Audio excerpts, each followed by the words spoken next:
Imagine standing on a cobblestone street where the echoes of 2,000 years of history vibrate through the very soles of your shoes while the scent of fresh-baked sourdough and roasting coffee beans wafts through a crisp morning breeze.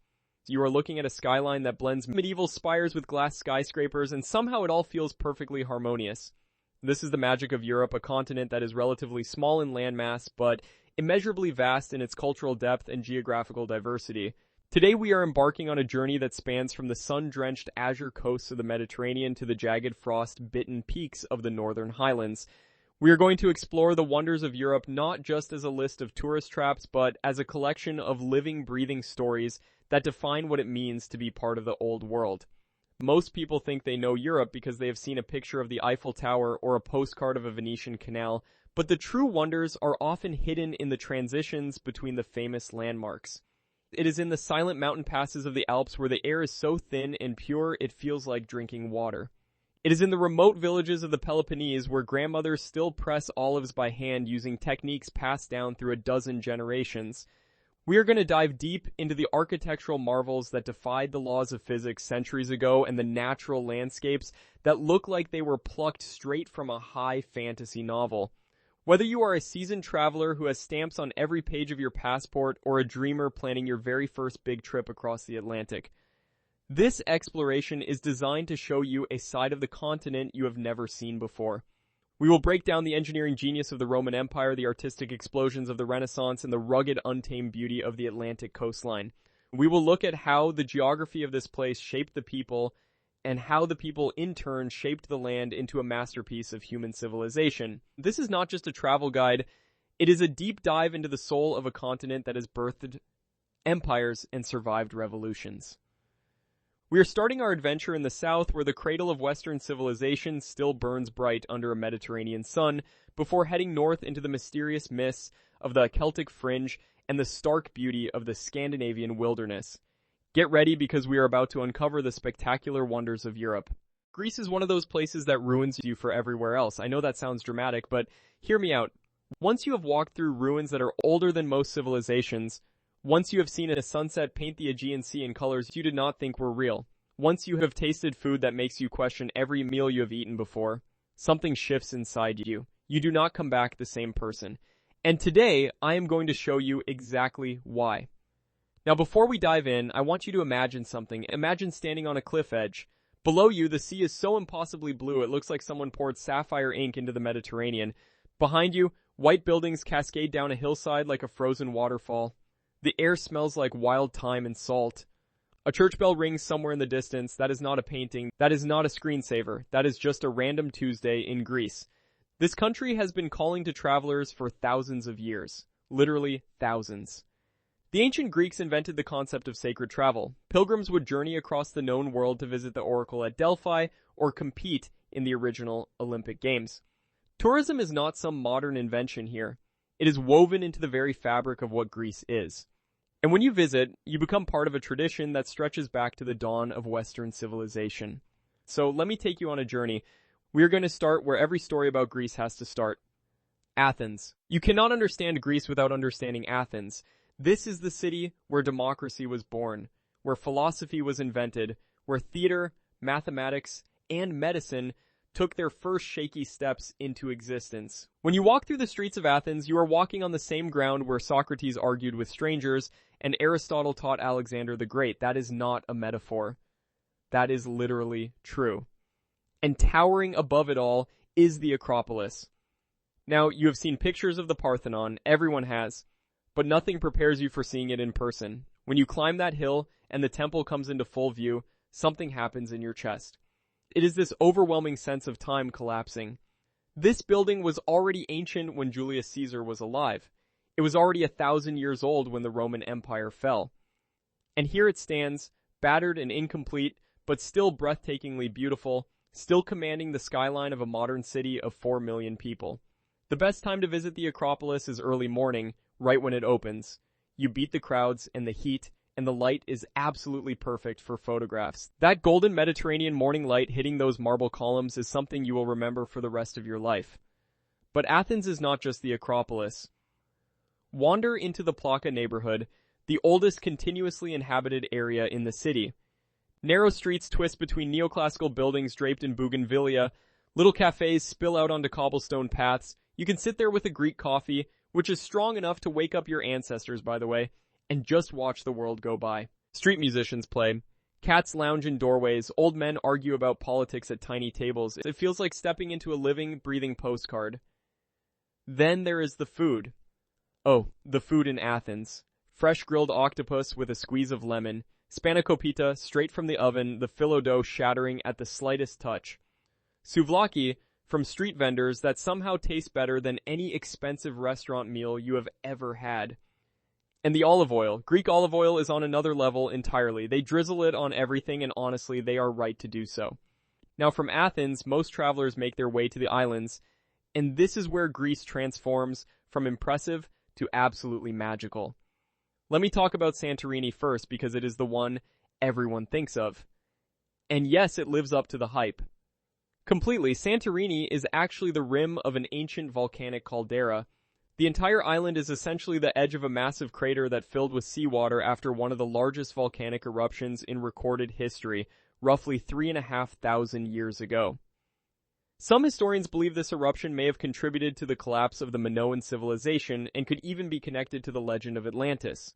So when you are standing in the village of Oya, watching the sunset, you are standing on the edge of a geological catastrophe that may have inspired one of the most enduring myths in human history. If that does not give you chills, I do not know what will.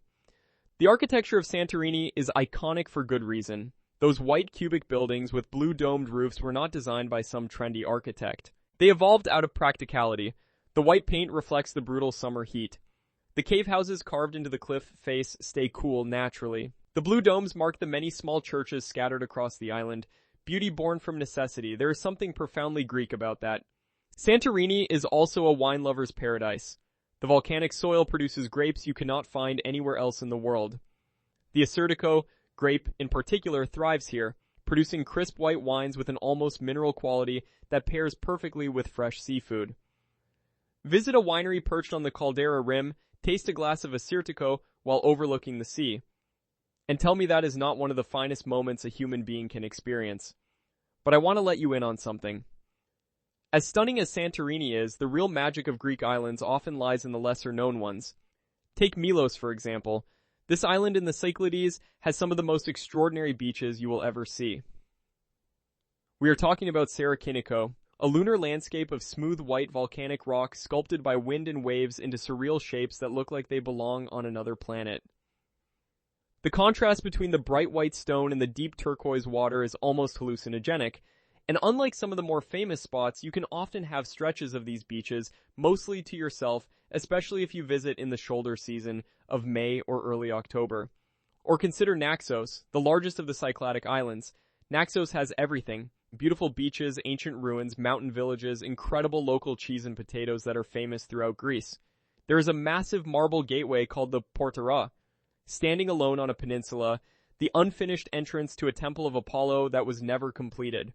At sunset, you can frame the entire harbor through this ancient doorway. It is one of the most photographed spots in all of Greece, and for very good reason. Then there is Crete, which honestly deserves an entire video of its own. Crete is the largest Greek island, and it feels almost like its own country. The Cretans have a fierce independence and a culture that runs deep. This is where the Minoan civilization flourished over 4,000 years ago, making it one of the oldest centers of advanced civilization in Europe. Visit the Palace of Knossos, and you are walking through what many consider to be the birthplace of European culture. The Minoans had running water, multi-story buildings, and elaborate art centuries before mainland Greece reached similar levels of sophistication. The famous legend of the Minotaur and the Labyrinth is connected to this very place, and when you see the maze-like layout of the palace ruins, you can understand how that myth might have been born. But Crete is not all ancient history. The Samaria Gorge is one of the longest gorges in Europe, a 16-kilometer hike through towering canyon walls that narrow to just 4 meters wide at certain points. It is challenging and exhausting and absolutely magnificent. The gorge empties out at a small coastal village where you can collapse into a taverna, order fresh fish and a cold beer, and feel like you have genuinely earned it. The cuisine of Crete deserves special mention. The Cretan diet is considered one of the healthiest in the world. It centers around olive oil, wild greens, fresh vegetables, legumes, and moderate amounts of cheese, meat, and wine. Researchers have studied Cretan villages for decades, trying to understand why the people there live so remarkably long. The answer seems to be a combination of diet, physical activity, strong social bonds, and perhaps some genetic luck. But whatever the reason, eating in Crete feels like nourishing your soul as much as your body. Now let me shift gears and take you somewhere completely different. The mainland of Greece holds wonders that many visitors miss entirely because they rush straight to the islands. Meteora is one of the most jaw-dropping places on Earth. Full stop. Massive natural stone pillars rise hundreds of meters from the ground, and perched on top of these impossible columns of rock are medieval monasteries that look like they were placed there by the hand of God. The monks who built these retreats in the 14th century were seeking isolation and closeness to the divine, and you can see why they chose this spot. The landscape does not feel like it belongs in Europe. It feels like something from a fantasy novel. 6 of the original 24 monasteries are still standing and open to visitors. To reach them, you climb steep staircases carved into the rock face.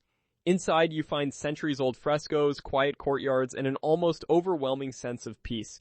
The monks who live here still maintain a contemplative existence, and there is something about the energy of these places that quiets even the most restless mind. I have to tell you about Delphi as well. In the ancient world, Delphi was considered the center of the universe. The Greeks called it the navel of the world. People traveled from across the Mediterranean to consult the oracle, a priestess who supposedly channeled the god Apollo to deliver prophecies. Kings and generals made no major decisions without first seeking the oracle's guidance. Today, the archaeological site of Delphi sits on the slopes of Mount Parnassus, surrounded by olive groves and dramatic mountain scenery. The ruins include the Temple of Apollo, an ancient theater, and a stadium where the Pythian Games were held.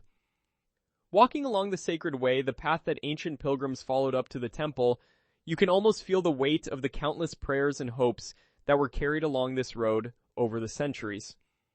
The museum at Delphi houses one of the most famous sculptures in the world, the Charioteer of Delphi, a bronze statue from around 470 BC, that is so lifelike and so perfectly preserved that it takes your breath away. The eyes are made of inlaid stone and glass, and they seem to look right through you across 25 centuries. Let me bring you to the Peloponnese next. This peninsula, connected to mainland Greece by a narrow land bridge, is absolutely packed with historical treasures. The ancient city of Mycenae, home of the legendary King Agamemnon, who led the Greek forces in the Trojan War, sits brooding on a hilltop. You enter through the Lion Gate, one of the oldest monumental sculptures in Europe, and inside the citadel walls you can see the royal burial circles where golden death masks were discovered in the 19th century. When the archaeologist Heinrich Schliemann found one particularly stunning mask, he reportedly telegraphed the king of Greece saying, "I have gazed upon the face of Agamemnon." Whether that mask actually belonged to Agamemnon is debatable, but the drama of the moment is pure Greece. The ancient theater of Epidaurus in the Peloponnese is another marvel. Built in the 4th century BC, it seats 14,000 people and has acoustics so perfect that a person whispering on stage can be heard clearly in the very last row. No microphones, no speakers, just ingenious architecture that we still do not fully understand. Performances are still held here during the summer months, and attending a Greek tragedy in this setting, under the stars, in a theater built specifically for this purpose over 2,000 years ago, is one of the most moving cultural experiences available anywhere on the planet. And I have to mention Olympia. This is where it all started. The original Olympic Games were held here beginning in 776 BC and continued for over 1,000 years. Athletes from across the Greek world would compete in running, wrestling, chariot racing, and other events. Wars would be paused so that competitors could travel safely, and the games were that important. Walking through the ruins of ancient Olympia, you can see the remains of the gymnasium where athletes trained, the temple of Zeus that once housed one of the 7 wonders of the ancient world, and the original running track where the very first Olympic foot race was held.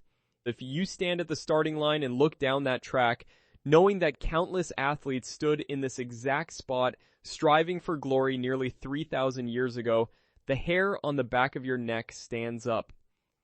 Now I want to talk about something that does not get enough attention when people discuss Greece.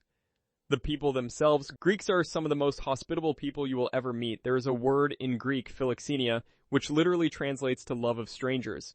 It is not just a concept, it is a deeply held cultural value. In ancient Greece, hospitality was considered sacred, a divine obligation. Zeus himself was the protector of travelers and guests.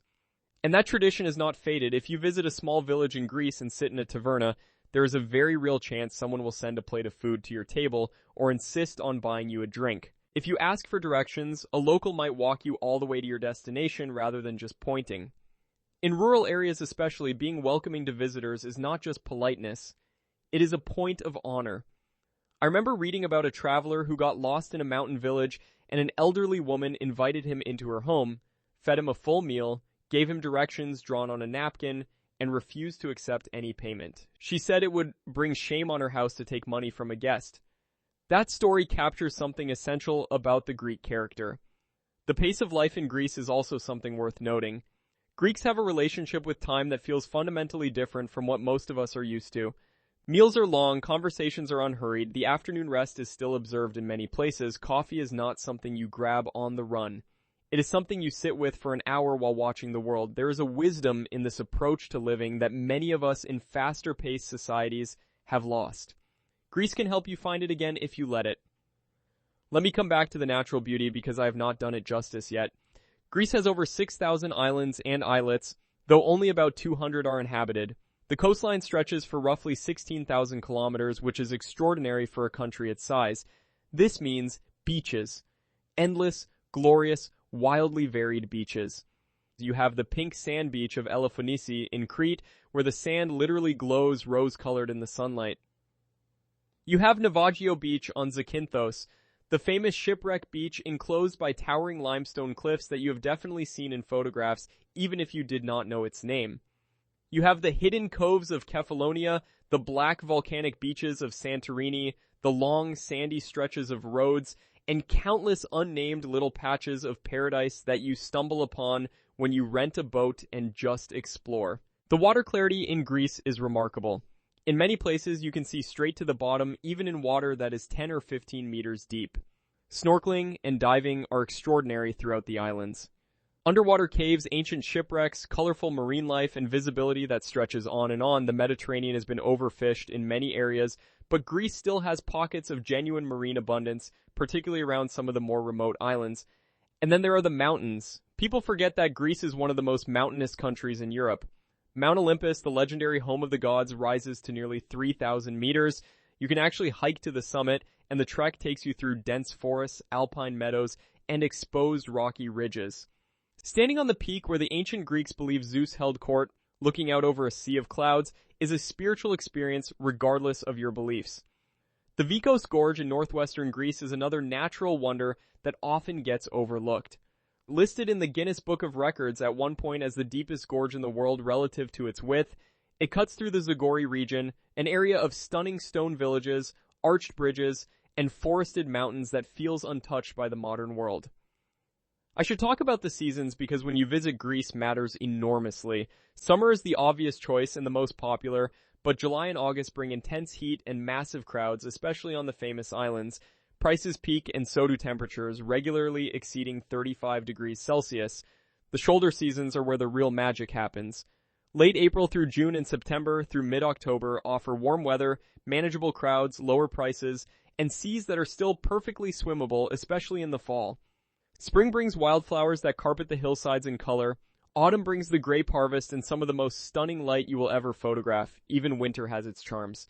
Athens and the mainland destinations are far less crowded, and you can experience a side of Greece that most tourists never see. Mountain villages dusted in snow, cozy tavernas with roaring fires, ski resorts on the slopes of Parnassus or Olympus. It is a different Greece entirely, but no less beautiful. Close your eyes and try to imagine a place where the mountains literally tumble into a sea so clear it looks like liquid sapphire. Picture ancient stone cities that have survived empires, paved with marble that glows under a Mediterranean sun, and hidden emerald lakes where waterfalls roar in a constant rhythmic dance. This isn't a fantasy novel or a high-budget movie set. This is Croatia. Today we are going on a journey through a land defined by its dramatic contrasts, from the rugged peaks of the Dinaric Alps to the sun-drenched shores of the Adriatic. We are exploring the hidden gems, the legendary landmarks, and the vibrant culture of a country that has quickly become one of the world's most desired destinations. But beyond the famous filming locations and the postcard-perfect beaches lies a story of resilience, history, and a deep connection to the earth. Whether you are a seasoned traveler or an armchair explorer, prepare to be captivated by the wonders of Croatia. Our journey begins in the far south at the crown jewel of the Adriatic, Dubrovnik. Approaching this city from the high coastal road is an experience that stays with you forever. The terracotta roofs of the old town emerge from the blue expanse like a fortified island of history. Known as the Pearl of the Adriatic, Dubrovnik is a masterclass in medieval architecture.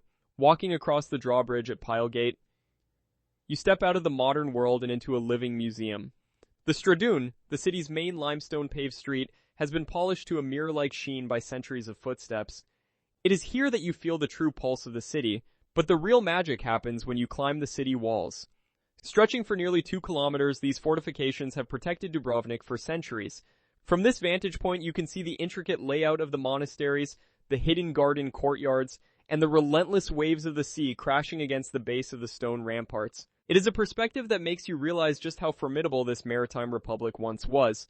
As we move north along the Dalmatian coast, the landscape begins to shift. This region is a labyrinth of over 1,000 islands, each with its own distinct personality.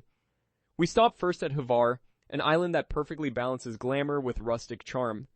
In the summer, the air here smells of lavender and salt. While the harbor is filled with sleek yachts and vibrant nightlife, just a short drive into the interior reveals ancient stone villages and terraced vineyards that have been cultivated since the time of the Greeks. The Stari Grad Plain, a UNESCO World Heritage Site, is a testament to this enduring agricultural legacy. Here, the land is still divided by the same stone walls laid out over 2,000 years ago. It is a humbling reminder of the continuity of life in this part of the world. From the sophistication of Hvar, we head to the rugged beauty of Brač. This island is famous for its white limestone, which was used to build the Diocletian's Palace in Split and even parts of the White House in Washington, D.C. But for most visitors, Brač is synonymous with Zlatni Rat, or the Golden Horn Beach. This unique spit of land extends into the sea like a finger of fine pebbles, its shape constantly shifting with the currents and the wind. It is a natural phenomenon that defies the typical expectations of a beach, offering a dynamic and ever-changing landscape. But Brač is more than just a beach destination. Climbing to Vidova Gora, the highest peak on the Adriatic Islands, provides a breathtaking view of the surrounding archipelago, a sea of blue dotted with emerald outcrops as far as the eye can see. Continuing our northward trek, we arrive at the gateway to central Dalmatia, Split. This is a city unlike any other in the world because it is built within and around a Roman emperor's retirement home. Diocletian's Palace, constructed at the turn of the 4th century, is not a stagnant ruin. It is the beating heart of the city. People still live in apartments within the palace walls, shops are tucked into ancient alcoves, and children play soccer against stones carved 1,700 years ago. Walking through the peristyle, the central square of the palace, you are surrounded by Egyptian sphinxes and soaring Roman columns. It is a place where layers of history are stacked on top of one another, where the transition from antiquity to the Middle Ages to the modern era is seamless and visible. The energy of Split is infectious, particularly on the Riva, the wide seafront promenade where locals gather to sip coffee and watch the world go by. It is the ultimate expression of the Mediterranean lifestyle, a slow and deliberate appreciation of the present moment. But Croatia's wonders are not confined to the coast. Leaving the salt air behind, we head into the mountainous heart of the country to discover Plitvice Lakes National Park. If there's a place on earth that feels truly enchanted, this is it. Imagine 16 terraced lakes connected by a series of 90 waterfalls, all nestled within a dense forest of beech and pine. The water here is otherworldly, ranging from brilliant turquoise to deep emerald depending on the mineral content and the angle of the sun. As you walk along the wooden boardwalks that crisscross the rushing water, you are surrounded by the sound of cascades and the mist of falling spray. The great waterfall, Veliki Slap, drops 78 meters into a limestone canyon, a powerful display of nature's raw beauty. Plitvice is a fragile ecosystem, a karst landscape where the very earth is constantly being reshaped by the interaction of water and rock. It is a place that demands respect and evokes a sense of profound wonder. Not far from Plitvice lies another aquatic masterpiece, Krka National Park. While Plitvice is about the serenity of the lakes, Krka is about the power of the river. The Krka River carves its way through deep canyons before expanding into series of travertine barriers. And the most famous of these is Skredinsky Buk, a massive natural pool fed by 17 waterfalls. Here, the water churns and foams, creating a landscape that feels wild and untamed. The park is also home to the tiny island of Visovac, which sits in the middle of a calm stretch of the river and houses a 15th century Franciscan monastery. The contrast between the roaring waterfalls and the silent, meditative atmosphere of the monastery is striking. It reflects the dual nature of the Croatian landscape, a blend of dramatic natural force and peaceful human contemplation. As we continue our journey, we reach the Istrian Peninsula, the northernmost part of the Croatian coast. Istria is often described as the new Tuscany, and it's easy to see why. The rolling hills are covered in olive groves and vineyards, and hilltop towns like Motovun and Grožanjan overlook fertile valleys. This region is a paradise for food lovers, famous for its truffles, world-class olive oil, and Malvasia wine. But Istria also holds remnants of a grand imperial past. In the city of Pula, you will find one of the best preserved Roman amphitheaters in the world. The Pula Arena once held 20,000 spectators for gladiator battles. Today, it serves as a stunning venue for film festivals and concerts under the stars. Standing in the center of the arena, you can almost hear the echoes of the past, a tangible link to the Roman civilization that shaped so much of this region's identity. The coastal town of Rovinj, also in Istria, is perhaps the most romantic spot in all of Croatia. The town is situated on a tight peninsula with colorful houses rising directly out of the sea. Its narrow winding streets lead up to the Church of St. Euphemia, whose bell tower dominates the skyline. Rovinj feels like a painting come to life, especially at sunset when the sky turns shades of orange and pink, reflecting off the calm waters of the harbor. It is a place that invites you to lose yourself in its alleys, to discover hidden art galleries and cozy wine bars tucked into the stone walls. There is a sense of timelessness here, a feeling that the modern world is a long way off. Moving inland from the coast, we eventually reach the capital city, Zagreb. Often overlooked by travelers rushing to the sea, Zagreb is a vibrant metropolis with a distinct Central European flair. It is a city of parks, museums, and a thriving coffee culture. The upper town, Gornji Grad, is the historic core, where gas lamps are still lit by hand every evening. Here you will find St. Mark's Church, famous for its colorful tiled roof depicting the coats of arms of Croatia and Zagreb.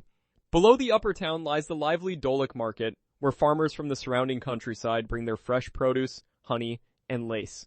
Zagreb is a city that prides itself on its intellectual and artistic heritage, with a wealth of museums ranging from the prestigious Mimara to the quirky Museum of Broken Relationships. It provides a different perspective on the Croatian identity, one rooted in the continental traditions of the Austro-Hungarian Empire. But the real heart of Croatia lies in its people and their connection to the land.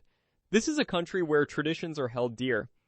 In the hinterlands of Dalmatia, you might encounter the sounds of klapa, singing, a traditional form of a cappella male harmony that captures the soul of the Adriatic. The songs tell stories of love, the sea, and the hardships of life in the Kars Mountains.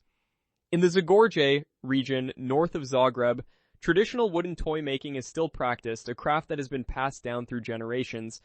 These cultural expressions are not just for tourists, they are a vital part of the community fabric, a way of preserving a unique heritage in a rapidly changing world. The cuisine of Croatia is another window into its diverse soul. Along the coast, the food is quintessentially Mediterranean, focusing on fresh seafood, wild herbs, and the liquid gold of local olive oil. A simple grilled fish, drizzled with oil and lemon, is a culinary revelation. In the interior, the flavors become heartier and more robust. Pika, a slow-cooked dish of meat and vegetables prepared under a bell-like lid covered in embers, is a communal feast that embodies the hospitality of the Croatian host. And you cannot talk about Croatian food without mentioning the wine. From the deep, bold reds of the Pelješac Peninsula to the crisp whites of Slavonia, the country's viticulture is experiencing a renaissance as local winemakers reclaim ancient varieties and modern techniques to produce world-class bottles. As we look toward the future, Croatia faces the challenge of preserving its natural and cultural treasures while welcoming an ever-growing number of visitors. The balance is a delicate one. Efforts are being made to promote sustainable tourism, encouraging travelers to explore beyond the famous hotspots and to visit during the shoulder seasons. From the remote islands of the Kornati archipelago, a nautical paradise of raw, lunar-like landscapes, to the wetlands of Kopački Rit in the east, one of Europe's largest pearl of marshes, there is so much more to discover. These lesser-known regions offer a chance to connect with the authentic Croatia, away from the crowds and the clamor. Croatia is a land that rewards the curious. It is a place where you can hike through alpine forests in the morning and swim in the warm Adriatic by afternoon. It is a country that has been a crossroads of cultures for millennia, a place where East meets West, and where the ancient world still feels vibrantly alive.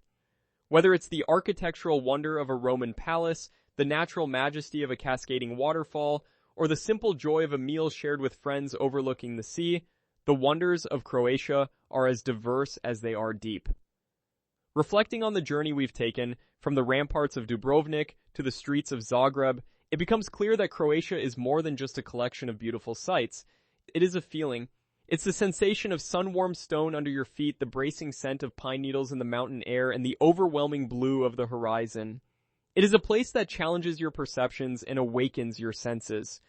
To visit Croatia is to witness the incredible resilience of both nature and humanity, and to be reminded of the timeless beauty that exists in the world if we are only willing to look. As we conclude this exploration, think about what draws us to such places. Is it the desire for escape, the thirst for history, or the need to reconnect with the natural world? In Croatia, all these needs are met and exceeded. It is a destination that stays in your heart long after you've left its shores, a place that calls you back with the siren song of the sea and the quiet whisper of the mountains. The wonders of Croatia are not just meant to be seen, they are meant to be experienced, felt, and remembered. Our exploration of the Dalmatian coast continues with a visit to the island of Korčula, often referred to as a mini Dubrovnik. The town of Korčula is a marvel of urban planning, with streets laid out in a herringbone pattern to protect residents from the prevailing winds while allowing for cool air circulation in the summer. According to local lore, this was the birthplace of the famous explorer Marco Polo, and the spirit of adventure still permeates the air. Walking through the narrow alleys, you can see the influence of the Venetian Republic in the ornate carvings and balconies. The island is also home to the Mareshka sword dance, a dramatic traditional performance that tells a story of conflict and reconciliation, a powerful reminder of the island's turbulent history and enduring culture. Moving back toward the mainland, we find the city of Zadar, a place that seamlessly blends ancient ruins with modern artistic innovation. Zadar's Roman Forum is one of the largest on the Adriatic coast, surrounded by the sturdy walls of the 9th century Church of St. Donatus. But what truly sets Zadar apart are its contemporary installations. The sea organ, designed by architect Nikola Basic, uses the energy of the waves to push air through a series of underwater pipes, creating a haunting, melodic sound that changes with the rhythm of the sea. Nearby, the sun salutation is a massive circle of glass plates that captures solar energy during the day and rewards visitors with a spectacular light show at sunset. These modern marvels demonstrate that Croatia is not just a guardian of the past, but also a forward-looking nation that embraces creativity and technology. Further north, the Velebit mountain range rises like a giant wall between the coast and the interior. This is a region of wild beauty, home to Northern Velebit National Park and Paklenica National Park. For hikers and climbers, these parks offer some of the most challenging and rewarding terrain in Europe. The Premujic Trail, a 57-kilometer path through the heart of Velebit, provides stunning views of the islands from high alpine meadows. The vertical cliffs of Paklenica are a mecca for rock climbers from around the world. Here, the landscape is rugged and uncompromising, a wilderness where lynx, wolves, and bears still roam. It is a stark contrast to the gentle shores of the islands, highlighting the incredible geographical diversity compressed into this relatively small country. The region of Slavonia, in the eastern part of Croatia, offers yet another perspective. This is the country's breadbasket, a land of wide plains and meandering rivers like the Drava and the Danube. Slavonia is known for its hospitality and its rich folklore. In towns like Đakovo, the cathedral's twin spires dominate the flat landscape, and the Lipizzaner horse breeding tradition is alive and well. The food here is spicy and hearty, influenced by the proximity to Hungary and Serbia. Culinary specialties like kulen, a spicy cured sausage, and fish paprikas, a rich river fish stew, are central to the local identity. Slavonia is a place of quiet beauty and deep tradition, offering a slower pace of life that feels worlds away from the bustling coastal tourism. Returning to the coast, we cannot overlook the island of Vis. For decades, Vis was closed to foreigners as a secret military base for the Yugoslav army. This isolation preserved the island's authentic character, preventing the rapid development seen elsewhere. Today, it is a haven for those seeking a more tranquil and off-the-beaten-path experience. The town of Komija is a picture-perfect fishing village at the foot of Mount Hum, where the tradition of the Gajeta Falkusha, a traditional fishing boat, is still celebrated. But the most famous attraction of Vis is found on the nearby islet of Bishevo, the Blue Cave. Between the hours of 11 and 12 each day, the sun's rays enter an underwater opening in the cave and reflect off the white sandy floor, bathing the entire cavern in an ethereal, glowing blue light. It is one of nature's most spectacular optical illusions, a moment of pure magic that leaves visitors speechless. The Pakleni Islands, located just off the coast of Hvar, offer a different kind of island experience. This chain of wooded islets is home to secluded bays and crystal-clear swimming spots. While some areas are known for their vibrant beach clubs and social scenes, others remain untouched and peaceful. Boating between these islands is one of the quintessential Croatian experiences, allowing you to find your own private corner of paradise. Whether you're anchored in a quiet cove for a lunch of fresh grilled calamari or dancing the night away under the stars, the Pakleni Islands embody the spirit of the Adriatic summer. Ireland is one of those places that sneaks up on you. You arrive expecting green hills and old pubs, and you leave wondering how a single island managed to pack so much magic into such a small piece of earth. Today we are going on a journey across one of the most beautiful countries on the planet, and I promise you, by the end of this video, you are going to be looking up flights. Let me ask you something. Have you ever stood on the edge of a cliff with nothing between you and the Atlantic Ocean but wind and mist and the faint sound of waves crashing hundreds of feet below? Have you ever walked through a castle ruin where you could almost hear the whispers of people who lived there 1,000 years ago? Have you ever driven down a road so narrow that the hedgerows brushed both sides of your car only to round a corner and see a view so stunning it made you pull over and just stare? That is Ireland. That is what this country does to you. And here is the thing most people get wrong about Ireland. They think it is just Dublin. They think it is Temple Bar and Guinness and maybe a quick bus tour to the cliffs of Moher. And look, Dublin is wonderful. We will get there. But Ireland is so much deeper than that. The real Ireland, the Ireland that stays with you long after you have gone home, lives in the tiny coastal villages, in the mountains nobody talks about, in the islands where people still speak Irish as their first language. So buckle up. We are going everywhere. Let us start where most people start, and that is Dublin. Now, Dublin is a city that wears its history like a comfortable old coat. You feel it the moment you step onto those Georgian streets with their colorful doors and iron railings. The city has been around for over 1,000 years, founded by Vikings who sailed up the River Liffey and decided this was a pretty good spot to set up shop. And honestly, they were not wrong. Walking through Dublin is like flipping through the pages of a living history book. You have got Trinity College, which was founded in 1592 and houses the Book of Kells, one of the most extraordinary illuminated manuscripts ever created. Monks on the island of Iona painstakingly crafted this masterpiece over 1,200 years ago, and seeing it in person is one of those moments where you just stand there in awe of what human hands can achieve. Then there is Dublin Castle, St. Patrick's Cathedral, the old cobblestone streets of the Liberties neighborhood. But Dublin is not stuck in the past. It is a city buzzing with energy. The tech industry has transformed entire neighborhoods. The food scene has exploded over the past decade. And the literary tradition, well, this is the city that gave us James Joyce, Oscar Wilde, Samuel Beckett, and Bram Stoker. There is literally a statue of Oscar Wilde lounging on a rock in Merrion Square, and it captures the spirit of Dublin perfectly, this combination of brilliance and irreverence and humor. But we need to move on because the rest of the country is calling. Head south from Dublin and you will find yourself in County Wicklow, which the Irish call the Garden of Ireland, and for good reason. Wicklow is where the mountains meet the sea, and the result is landscapes that look like they were painted by someone who had an unlimited supply of green paint. Glendalough is the jewel here, a glacial valley with 2 lakes, ancient monastic ruins, and hiking trails that wind through forests so quiet you can hear your own heartbeat.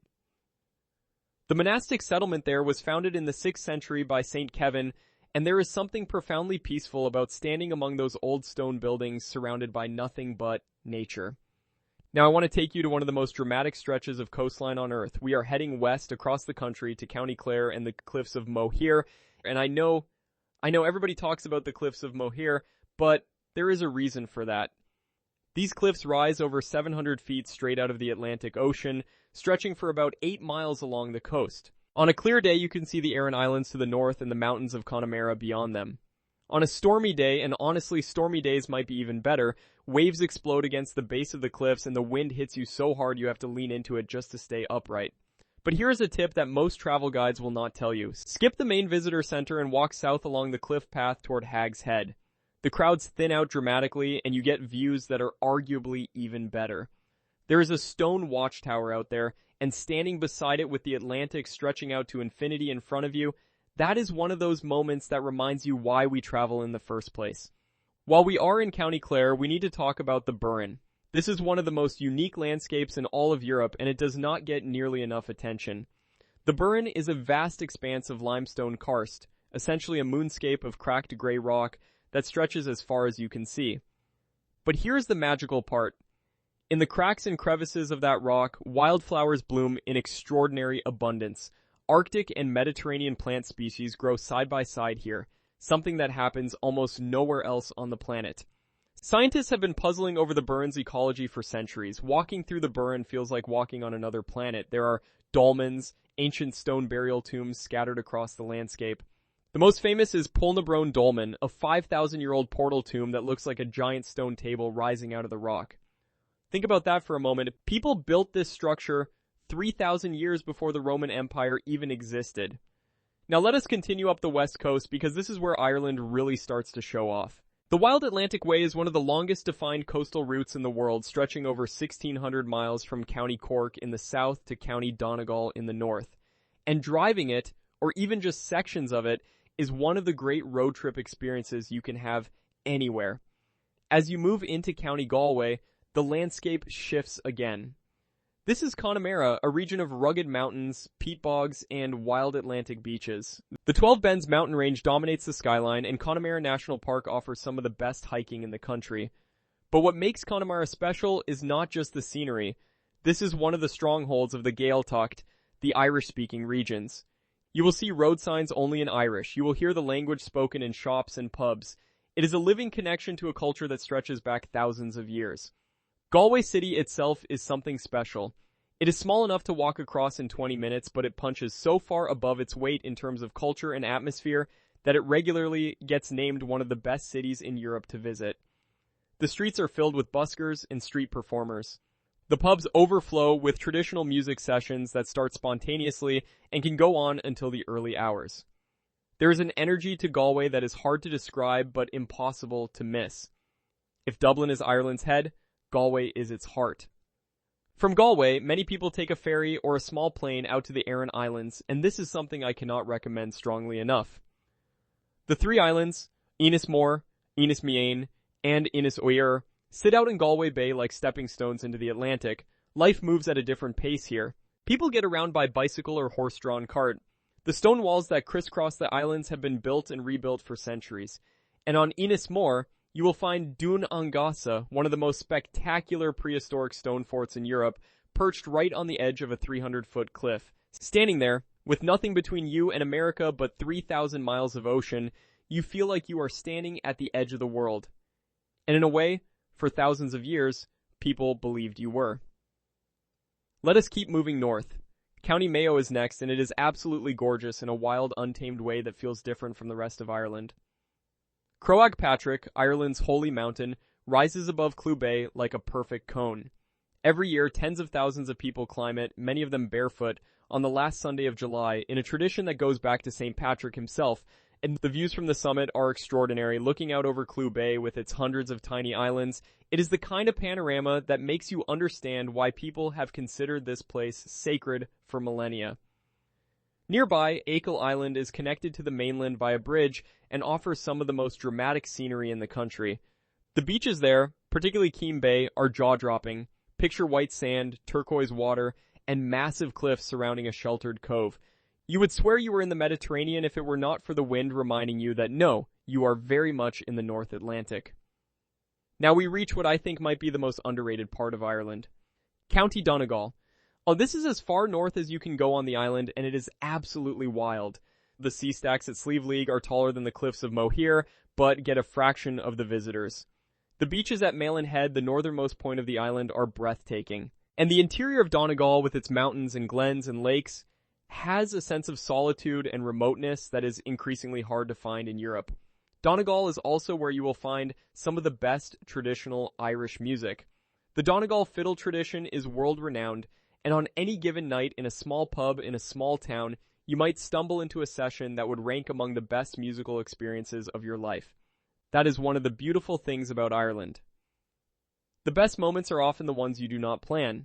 Let us swing back across the country now and talk about Northern Ireland. And yes, I know Northern Ireland is technically part of the United Kingdom, but geographically and culturally, it is very much part of the island of Ireland, and you absolutely should not skip it. Belfast is a city that has undergone one of the most remarkable transformations of any city in Europe. Decades of conflict known as the Troubles scarred this city deeply, but Belfast has emerged with incredible resilience, creativity, and pride. The Titanic Quarter, built on the very spot where the Titanic was constructed, is now a world-class museum and entertainment district. The Cathedral Quarter buzzes with restaurants and bars and street art, and the murals throughout the city, while many of them are reminders of a painful past, are also powerful works of art that tell the story of a community that refused to be defined by conflict. From Belfast, you can reach the Giant's Causeway in about an hour, and this is one of those places that you have to see to believe. About 40,000 interlocking basalt columns rise from the sea, most of them hexagonal, formed by an ancient volcanic eruption roughly 60 million years ago. But the legend is better than the science. According to Irish mythology, the giant Finn McCool built the causeway so he could walk across the sea to Scotland to fight a rival giant. When you see it, the legend actually feels more plausible than the geology. It is that otherworldly. The Causeway coastal route that connects Belfast to the Giant's Causeway is one of the most scenic drives in the world. You pass through charming seaside towns over heart-stopping rope bridges like the Carrick Red Bridge, and past castle ruins perched on cliff tops. If you are a fan of a certain television show about thrones and dragons, you will recognize many of these locations. Northern Ireland served as a primary filming location for that series, and the landscape makes it immediately obvious why. Now let us head south again because I've been saving some treasures. The Ring of Kerry in County Kerry is one of Ireland's most famous scenic routes, a roughly 100-mile loop around the Iveragh Peninsula. The drive takes you past some of the most spectacular mountain and coastal scenery in the country. Lakes, waterfalls, ancient stone forts, and colorful villages follow one after another in a relentless parade of beauty. But the real gem of Kerry, in my opinion, is the Dingle Peninsula. Dingle is smaller and quieter than the Ring of Kerry, and it has a magic all its own. The town of Dingle itself is a tiny fishing village with more pubs per capita than almost anywhere in Ireland, and every one of them seems to have live music on any given night. The Sliabh Head Drive that loops around the peninsula passes beehive huts that are over 1,000 years old, ancient oratories, and beaches that would not look out of place in a Caribbean travel brochure if you just increase the temperature by about 20 degrees. Off the coast of Dingle, you can see the Skellig Islands, and Skellig Michael is genuinely one of the most awe-inspiring places on this planet. Imagine a jagged rock pyramid rising 600 feet out of the Atlantic, and now imagine that 1,200 years ago, monks decided to build a monastery at the very top. They carved 600 steps into the rock face and built stone beehive huts that still stand today. Getting there requires a boat ride across open ocean that is not for the faint of heart, and the climb up those ancient steps is genuinely challenging. But standing at the top, looking out at the ocean from this impossible place, knowing that people lived and prayed here in almost total isolation for hundreds of years, it is one of the most humbling and extraordinary experiences travel can offer. You might also recognize Skellig Michael from a certain space opera franchise. It served as a filming location in a galaxy far, far away, and when you see it, you understand why. It looks like it belongs on another world. County Cork in the south is another essential stop. Cork City is Ireland's second largest city and has a proud independent streak, with locals famously referring to it as the real capital of Ireland. The English market, a covered food market dating back to the 18th century, is a feast for the senses. The streets around it are filled with quirky shops, excellent restaurants, and a vibrant art scene. Near Cork, you will find Blarney Castle and its famous Blarney Stone. Kissing the stone is supposed to give you the gift of eloquence, and while I cannot verify whether that actually works, the castle itself and its extensive gardens are well worth a visit regardless of your feelings about kissing ancient rocks. The coastal town of Kinsale, just south of Cork, is often called the food capital of Ireland, and it more than lives up to that title. But it is also stunningly beautiful, with brightly painted buildings cascading down to a gorgeous natural harbor. I want to talk for a moment about something you cannot see in photographs, and that is the people. Ireland's greatest wonder is not a cliff or a castle or a mountain. It is the Irish people themselves. There is a warmth and generosity of spirit here that is genuinely unique. Conversations with strangers in pubs turn into friendships. Ask for directions and you might end up being driven to your destination. There is a phrase in Irish, Cead mille failte, which means 100,000 welcomes, and it is not just a slogan. It is something you feel in every interaction. The tradition of storytelling runs deep in Irish culture. People here do not just answer your questions, they tell you stories. And those stories are peppered with humor and wisdom and a particular kind of Irish wit that is sharp and gentle at the same time. An evening spent in a traditional pub with music playing and conversation flowing and a pint of stout in your hand is worth more than a dozen tourist attractions. And the music. We have to talk about the music. Traditional Irish music is not something that happens on a stage for an audience. It happens in a circle of chairs in the corner of a pub with musicians playing fiddles and tin whistles and bodhrans and uilleann pipes, and everyone in the room is part of it. The tunes can be joyful and riotous, making you want to dance, or they can be achingly beautiful and melancholic, making you want to cry. Often they manage to be both within the same session.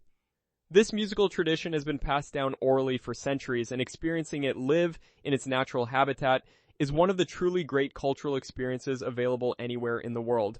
I should mention the weather, because everyone asks about the weather. Yes, it rains in Ireland. It rains a lot. But here's the secret that nobody tells you. The rain is part of the magic. Those 40 shades of green that Ireland is famous for do not happen without rain. The mist that clings to the mountains and drifts through the valleys creates an atmosphere that sunshine alone could never achieve. And the weather changes so rapidly that you can experience all 4 seasons in a single afternoon. That means the light is constantly shifting, and when the sun does break through the clouds, it hits the wet landscape and everything glows with an almost supernatural intensity. Photographers call it the Irish light, and it is legendary for a reason. Imagine standing on a cobblestone street where the air smells like fresh rain on ancient stone, and the sound of a distant cathedral bell echoes through a valley that hasn't changed its silhouette in 500 years. You are not just looking at a postcard, you are breathing in the living history of Germany. Most people think they know what this country is about. They think of precision engineering, heavy mugs of beer, and perhaps a rigid sense of order. But if you scratch beneath that polished surface, you find a land of deep, haunting forests that inspired the world's most famous fairy tales, jagged mountain peaks that touch the clouds, and a culture that is as much about experimental art and vibrant nightlife as it is about tradition. Today we are going on a journey that spans from the windswept dunes of the north to the crystalline lakes of the Bavarian Alps. We are going to explore the hidden corners, the silent ruins, and the pulsating cities that make this nation one of the most complex and beautiful places on Earth. This is not just a travel guide, it is a deep dive into the soul of Germany. Before we get into the heavy hitters like Berlin or Munich, I want to take you to a place that feels like it was ripped straight out of a dream. High above the village of Hohenschwangau in southwest Bavaria stands Neuschwanstein Castle. You have seen it on every social media feed and it served as the inspiration for the Disney castle, but seeing it in person is a completely different sensory experience. King Ludwig II, the eccentric man who commissioned it, was often called the fairy tale king, but his life was more of a tragedy. He built this massive Romanesque revival palace as a personal retreat, a place where he could withdraw from public life and live in a world of Wagnerian myths. As you climb the steep path toward the castle, the mist often clings to the trees, parting just enough to reveal those white limestone walls and dark blue turrets.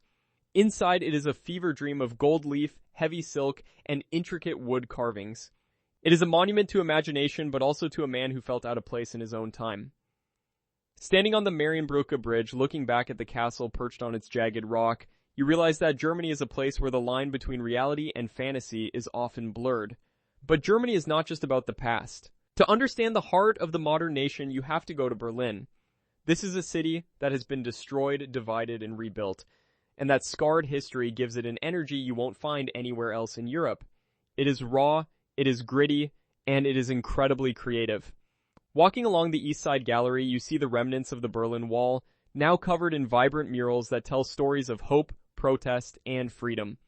The Checkpoint Charlie area might feel a bit like a tourist trap, but if you walk just a few blocks away into the Kreuzberg or Neukölln districts, you find the real Berlin.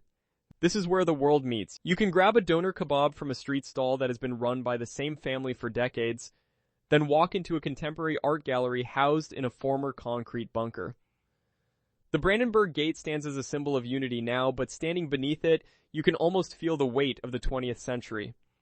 Berlin doesn't hide its wounds, it wears them as a badge of honor, reminding everyone who visits that change is possible, and that even the most divided places can find a way back to each other. If Berlin is the brain of Germany, then the Black Forest is its heart.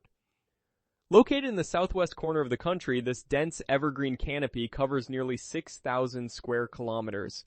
It is the land of the Brothers Grimm, a place where you half expect to see a gingerbread house tucked away in a clearing. The sunlight struggles to pierce through the thick needles of the pine trees, creating a permanent twilight that feels both eerie and peaceful. Driving the Schwarzwald Hochstrasse, or the Black Forest High Road, gives you sweeping views of the Rhine Valley and the distant Vosges Mountains in France. But the best way to see the forest is on foot. There are thousands of miles of hiking trails that lead to hidden waterfalls like the ones in Treberg, where the water tumbles down 7 tiers of rock. And of course, you can't leave without visiting a local Gasthaus for a slice of traditional Black Forest cake. It is a rich, decadent layer of chocolate, cream, and cherries soaked in Kirschwasser, a potent cherry brandy. It tastes like the forest itself, deep, complex, and a little bit wild.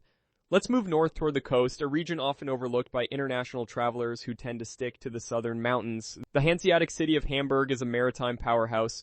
It has more bridges than London, Amsterdam, and Venice combined. The Spijkerstad, the world's largest warehouse district, is a stunning labyrinth of red brick buildings and narrow canals. At night, when the buildings are illuminated and the tide is high, the area feels incredibly cinematic. Hamburg is a city of water and commerce, but it also has a rebellious stake. The Reeperbahn in the St. Pauli district is famous for its nightlife and its history, as the place where the Beatles truly found their sound. It is loud, neon-soaked, and unapologetic. But just a short walk away, you find the Elbphilharmonie, a glittering glass concert hall that looks like a giant wave frozen in mid-air. It is a masterpiece of modern architecture and a symbol of Hamburg's ambition to bridge its industrial past with a high-tech cultural future. For those who crave history that feels even older, the Rhine Valley is the place to be. The stretch known as the Upper Middle Rhine Valley is a UNESCO World Heritage Site for a reason. As you take a ferry down the river, you pass castle after castle, each perched on a rocky outcrop like a silent sentinel. This was the romantic heart of 19th century Germany, a landscape that inspired poets like Byron and Goethe. The Lorelei Rock, where legend says a siren lured sailors to their doom with her song, marks one of the narrowest and most dangerous points of the river. The vineyards here are incredibly steep, with some of the world's best Riesling grapes clinging to the slate soil. Stopping in a town like Bacharach or Rudesheim feels like stepping back into the Middle Ages. The half-timbered houses, the narrow winding alleys, and the smell of roasting pork from the local taverns create an atmosphere that is quintessentially German. You can spend a whole day just wandering through these towns, tasting wine, and imagining what life was like when these castles were active fortresses protecting the trade routes of the Holy Roman Empire. Now let's head to the opposite side of the country, to the city of Dresden in Saxony. Often called the Florence of the Elbe, Dresden was almost completely leveled by Allied bombing during the final months of World War II. For decades, the ruins of the Frauenkirche, the Church of Our Lady, sat as a pile of rubble in the center of the city. But after the reunification of Germany, a massive effort was undertaken to rebuild the church and the surrounding historic center. Today, the Frauenkirche is a stunning landmark of Baroque architecture, rebuilt using as many original stones as possible. The contrast between the blackened old stones and the lighter new ones serves as a visual record of the city's destruction and rebirth. Walking along the Bruels Terrace, known as the Balcony of Europe, you look out over the Elbe River and realize the sheer resilience of the human spirit. Dresden is a city of art and culture, housing the Green Vault, one of the richest treasure chambers in the world, and the Zwinger Palace, a masterpiece of Baroque design that makes you feel like royalty just walking through its courtyards. Germany is also a land of incredible natural variety. If you head north to the island of Rügen in the Baltic Sea, you'll find white chalk cliffs that look like they belong in the Mediterranean rather than northern Europe. The Jasmine National Park is home to these ancient beech forests and dramatic cliffs that drop off into the turquoise water. It is a quiet, contemplative place far from the roar of the cities. Further inland, the Harz Mountains offer a different kind of beauty. This was once a mining region, but today it is a paradise for hikers and steam engine enthusiasts. The Brocken, the highest peak in the range, is often shrouded in mist and is the setting for the famous Walpurgis night celebrations in German folklore. You can take a vintage steam train all the way to the summit, chugging through the dense pine forests as the coal smoke drifts past the windows. It feels like traveling back to the Victorian era, a slow and deliberate way to experience the rugged landscape of central Germany. We cannot talk about Germany without mentioning Munich, the capital of Bavaria. While many people only know it for Oktoberfest, there is so much more to this city. It is a place where high-tech meets high tradition. In the morning, you can visit the Deutsches Museum, the world's largest science and technology museum, and in the afternoon, you can be sitting in the English Garden, a park larger than New York Central Park, watching people surf on a standing wave in the Eisbach River. The Marienplatz is the heart of the city, dominated by the neo-Gothic New Town Hall with its famous glockenspiel that performs daily. Munich has a certain Gemütlichkeit, a word that doesn't have a direct English translation but conveys a sense of warmth, coziness, and belonging. You feel it in the beer gardens under the shade of chestnut trees where strangers share long wooden tables and plates of pretzels and Obatsta cheese. It is a city that knows how to enjoy life, balancing its economic success with a deep-seated respect for leisure and community. As we travel further south from Munich, the landscape begins to rise dramatically. The Bavarian Alps are a playground for anyone who loves the outdoors. Garmisch-Partenkirchen is the gateway to the Zugspitze, Germany's highest mountain. You can take a cable car to the top where on a clear day you can see across 4 different countries. The air up there is thin and crisp, and the view of the surrounding peaks is nothing short of breathtaking. Nearby, the Partnach Gorge offers a more intimate look at the power of nature. A narrow path carved into the rock allows you to walk through the deep limestone canyon as the glacial river thunders beneath you. In the winter, the walls are covered in massive ice curtains, turning the gorge into a frozen cathedral. In the summer, the spray from the water provides a cool relief from the heat. This region is also where you find some of the most beautiful lakes in Europe, like Ybbsee, with its clear blue-green water reflecting the craggy peaks of the Waxensteinkamm. One of the most underrated regions in Germany is the Moselle Valley. While the Rhine is broad and majestic, the Moselle is winding and intimate. The river snakes through deep valleys flanked by some of the steepest vineyards in the world. The town of Cochem, with its hilltop imperial castle, looks like something out of a storybook. The wine culture here is ancient, dating back to Roman times. In the town of Trier, you can see the Porta Nigra, the best preserved Roman city gate north of the Alps. It is a reminder that Germany's history is layered, with influences from the Roman Empire, the Holy Roman Empire, and the various German tribes that eventually formed the nation we know today. Exploring the Moselle is best done at a slow pace, stopping at small family-owned wineries to taste the delicate, mineral-driven Rieslings that the region is famous for. The pace of life here is slower, dictated by the seasons and the river. Let's talk about a city that represents the futuristic side of Germany, Frankfurt. While much of Germany prides itself on its historic charm, Frankfurt embraces the sky. It is the financial heart of the Eurozone, and its skyline, nicknamed Manhattan, is one of the few in Europe dominated by skyscrapers. But even here, history is just around the corner. The Römerberg, the city's historic central square, has been meticulously restored, offering a glimpse of what Frankfurt looked like before it became a global banking hub. The city is also a cultural powerhouse with a museum embankment along the main river that houses everything from classical art to film history. Frankfurt is a melting pot, a place where people from all over the world come to work and live, creating a culinary scene that is as diverse as its population. You can find traditional apple wine taverns in the Sachsenhausen district serving hearty local fare, right alongside Michelin-starred restaurants pushing the boundaries of modern cuisine. If you are looking for a place that encapsulates the romantic image of Germany, look no further than Rothenburg Obu der Tauber, located on the Romantic Road, a popular tourist route through Bavaria and Baden-Württemberg. This town is one of the best preserved medieval walled cities in the world. Walking along its ramparts, you can look down onto the red-tiled roofs and narrow streets that haven't changed in centuries. The Plönlein, a small square with a yellow timber-framed house and a view of 2 towers, is perhaps the most photographed spot in the country.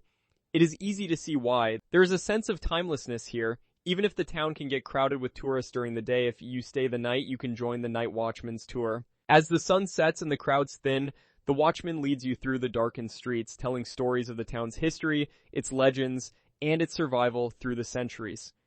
It is an atmospheric experience that brings the medieval history of Germany to life in a way that no museum can.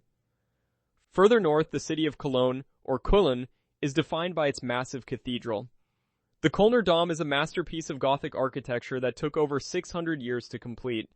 Its twin spires dominate the skyline, and for a short time in the 19th century, it was the tallest building in the world. Inside, the stained glass windows cast a multi-dimensional light across the cavernous nave, and the Shrine of the Three Kings makes it one of the most important pilgrimage sites in Europe. Cologne is a city with a distinct personality known for its carnival celebrations and its local beer, Kolsch. Unlike the heavy mugs of Bavaria, Kolsch is served in small, thin glasses called Stangen. The waiters, known as Kobes, will keep replacing your empty glass with a full one until you put a coaster on top of it to signal you've had enough. This friendly, social atmosphere is typical of the Rhineland, where people are known for their openness and love of a good party. Another gem in the east is the city of Weimar. This is the intellectual heart of Germany, the place where the Weimar Republic was born and where giants of literature like Goethe and Schiller lived and worked. It is also the birthplace of the Bauhaus movement, which revolutionized modern design and architecture.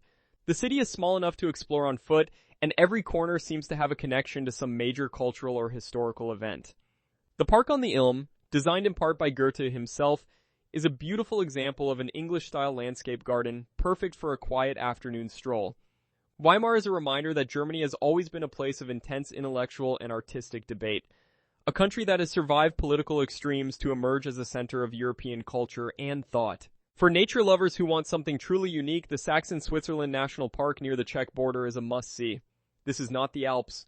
Instead, it is a landscape of bizarre sandstone rock formations, deep ravines, and table mountains. The Baste Bridge is the most iconic landmark, a stone bridge built into the rock formations that offers dizzying views of the Elbe River below. The area is a paradise for rock climbers and hikers, with trails that wind through narrow rock clefts and up to hidden viewpoints. The mist often rolls through the valley, obscuring the base of the rocks and making the peaks look like islands floating in a white sea. It is a landscape that feels ancient and alien, a stark contrast to the rolling hills and dense forests found elsewhere in the country. We should also take a moment to discuss German cuisine because it is far more diverse than just sausages and kraut. While every region has its local specialties, there is a common thread of quality and hardiness. In the north, you'll find plenty of fresh seafood from the North and Baltic seas like matjes, pickled herring, served with onions and apples.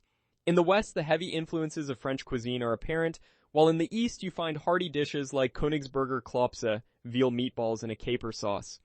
Bread is a serious business in Germany, with over 3,000 different types officially recognized. A visit to a local bakery in the morning is a sensory delight with the smell of fresh rye, spelt, and sourdough filling the air. And we can't forget the Christmas markets, and if you visit Germany in December, the entire country transforms. Every town and city sets up wooden stalls decorated with twinkling lights, selling handmade ornaments, roasted chestnuts, and Glühwein, a hot spiced wine that warms you from the inside out. It is a magical time to experience the traditions and the communal spirit of the German people. England is one of those places that absolutely ruins you for everywhere else. And I mean that in the best possible way, because once you have walked through a village where the buildings are older than most countries, once you have stood on a cliff top watching the sea crash against chalk walls that have been standing since before recorded history, something shifts inside you. You start to realize that this small island nation somehow packed more beauty, more history, and more character into its borders than places 50 times its size.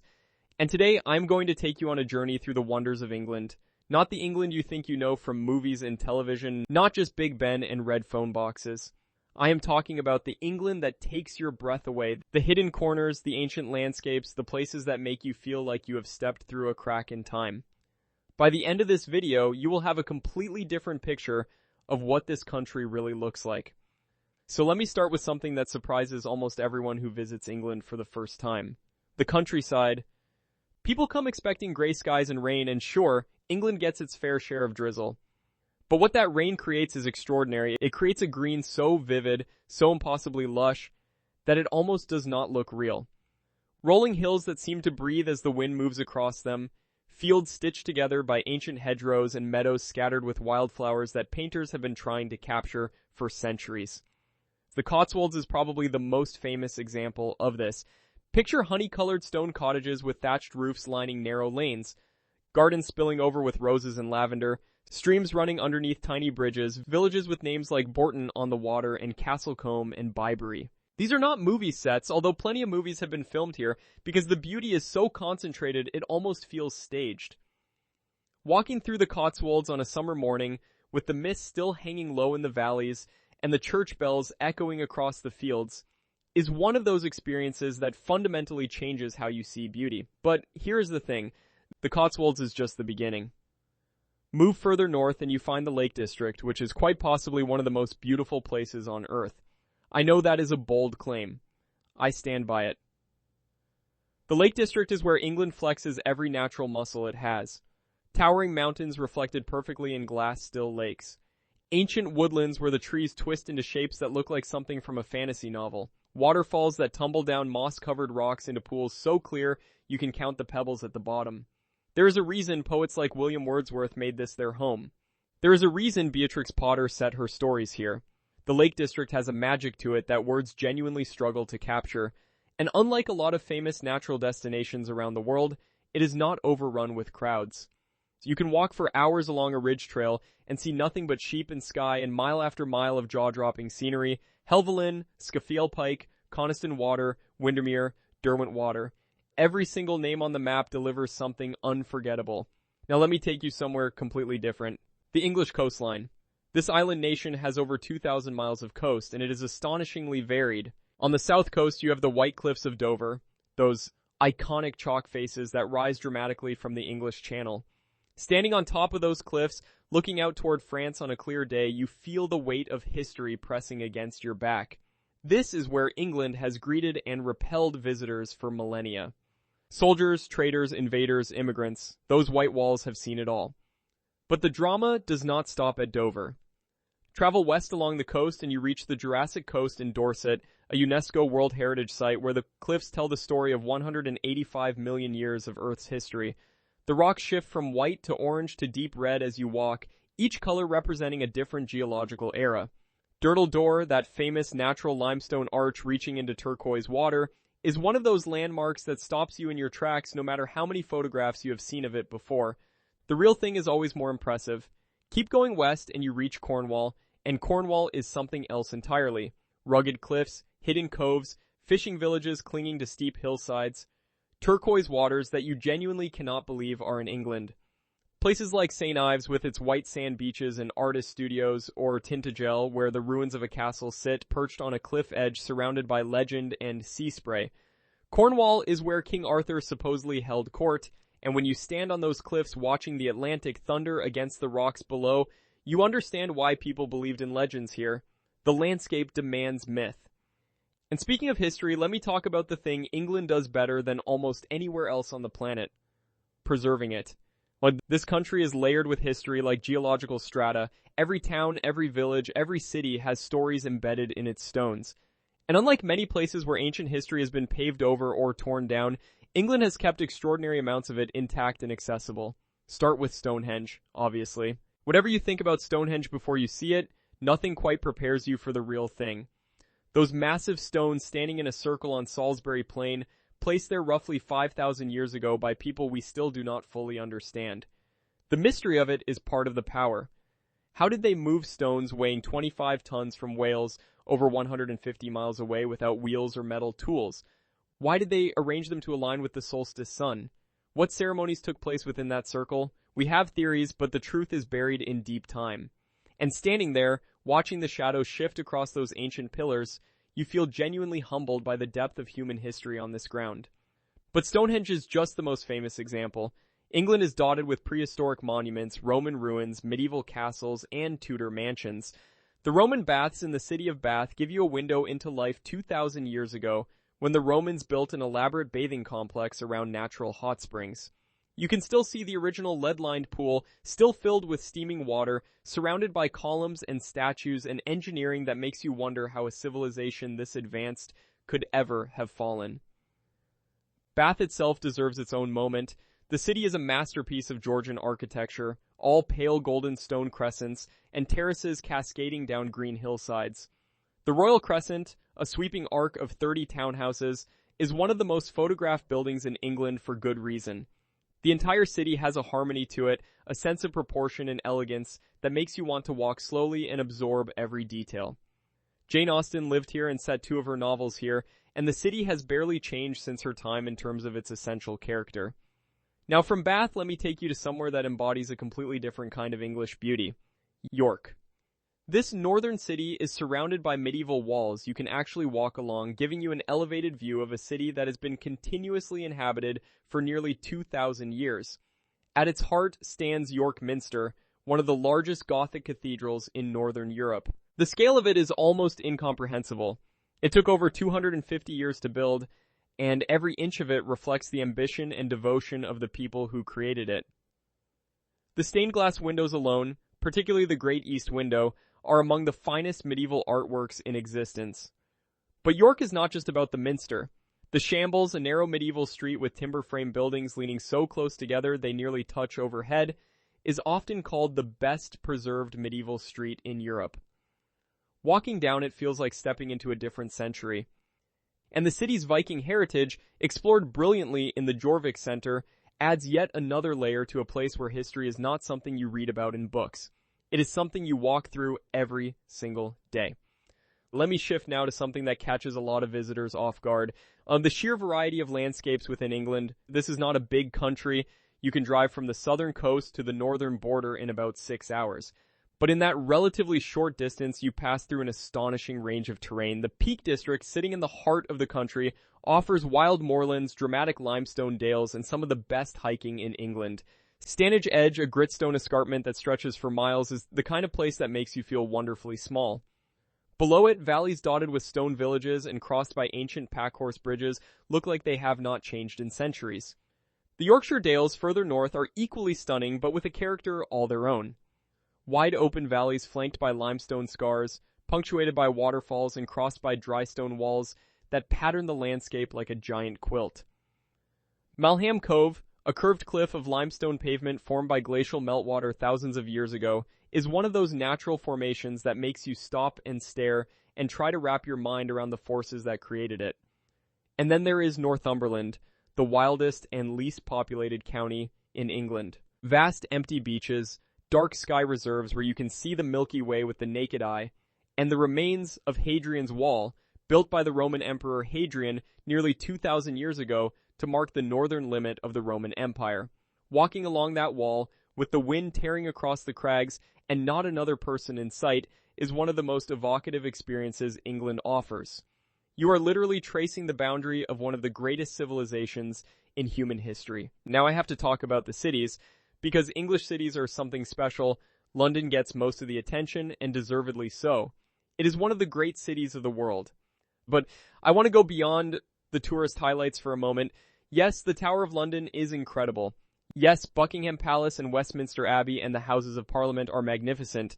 But London's real magic is in its neighborhoods. Walk through Hampstead Heath on a Sunday morning and you will find yourself in a landscape that feels more like countryside than city, with views across the entire London skyline from Parliament Hill.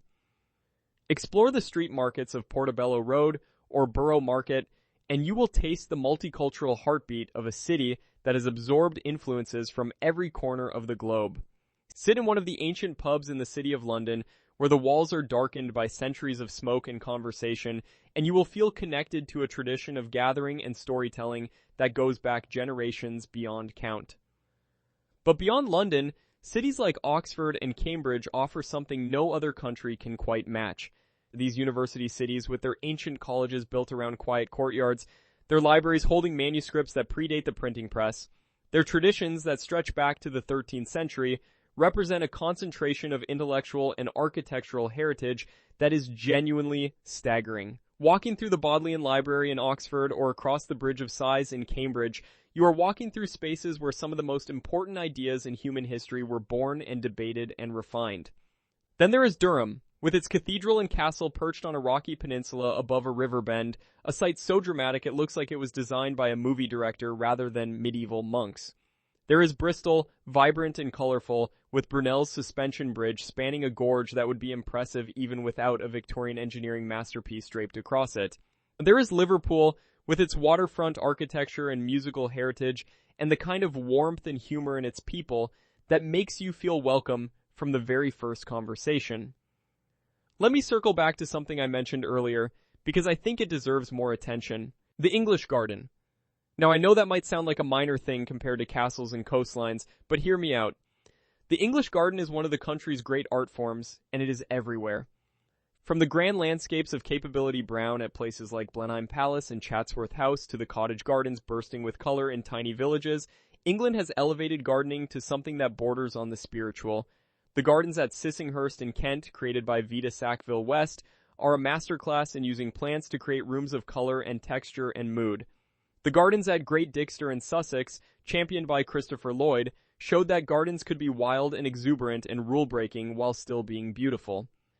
And the Royal Botanic Gardens at Kew in London contain one of the largest collections of living plants on Earth, housed in glass houses that are architectural wonders in their own right. There is something about the English relationship with gardens that reflects something deep in the national character.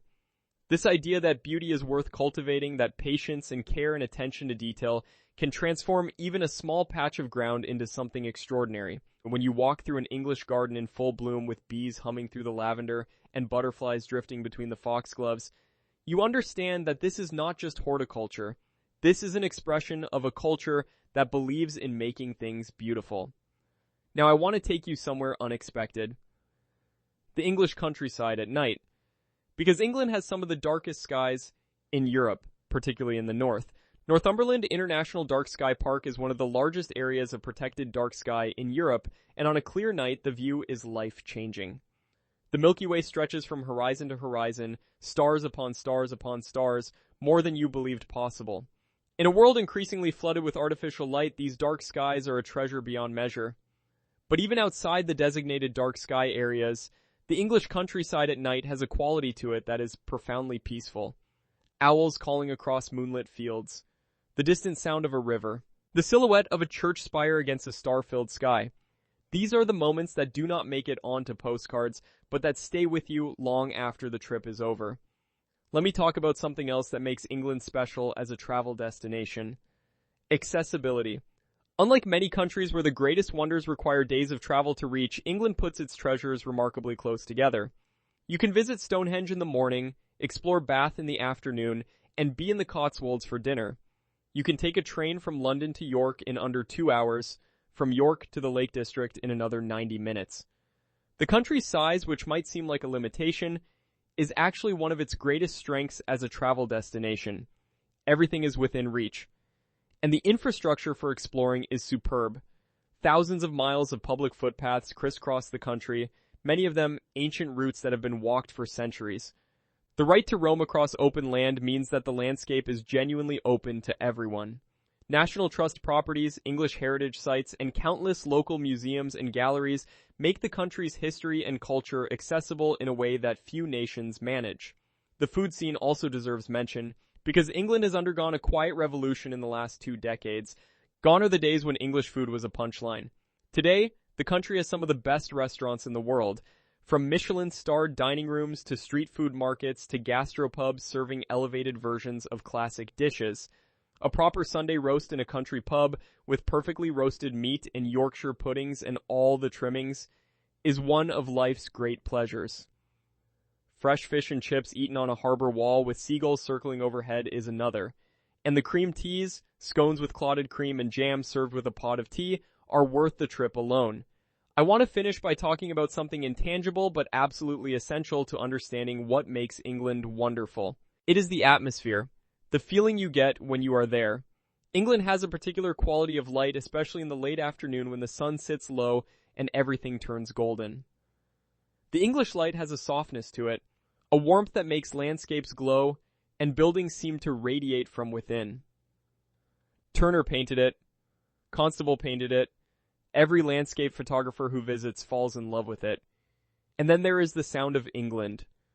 Church bells on a Sunday morning, rain on a pub window, birdsong in a country lane at dawn, the crunch of gravel under your feet as you walk up the drive to a stately home.